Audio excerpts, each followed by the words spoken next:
Sam Marcus, welcome back to Snake Bites. Today we're going to take a look at EBSCO Learning Express, which we have access to through our TextQuest membership. So on Clever, you'll see it's a navy blue icon, EBSCO Learning Express. You should not have to log in. It should be single sign-on through Clever.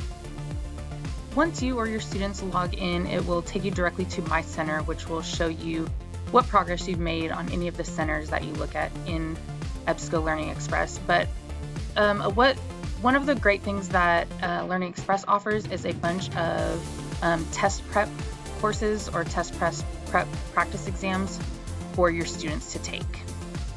So you'll notice under centers, there's a bunch of different things for high school, for college admissions. But if you go into high school students and practice for state tests, you'll see that there are several areas that you can practice. There's all EOC practice tests. There's also practice tests for the TSIA. If you go into the College Admissions Test Prep Center, you'll notice that there are test prep for ACT, SAT, all of your different AP exams.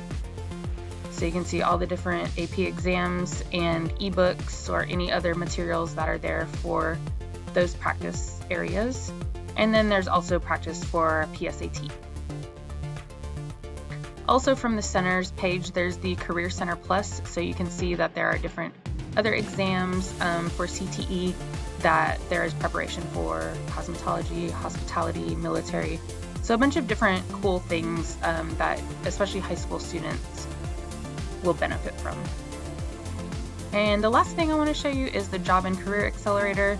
So this is good for just students to be aware of that is available to them. You can have a section where it helps you build a resume, find a career match so they can take a test that gives them their interests or their skills matcher. So it's a great resource just for especially your high school students to know is available to them. One more thing I wanted to show you is when you do take one of those practice tests, there are a bunch of test modes that you can take. So you can do a simulation, which will be a time test. You can do a practice test mode, which you'll get your explanations after you've finished. And you also have the learner option, which you get to see the answers as you go along, which will help you study. And you'll notice once you go back to your center from your name up at the top, it will show anything that you or your students have started, and they can just jump back in where they left off if they didn't finish what they started. So thank you for joining me for another episode of Snake Bites. I hope you'll join me next week.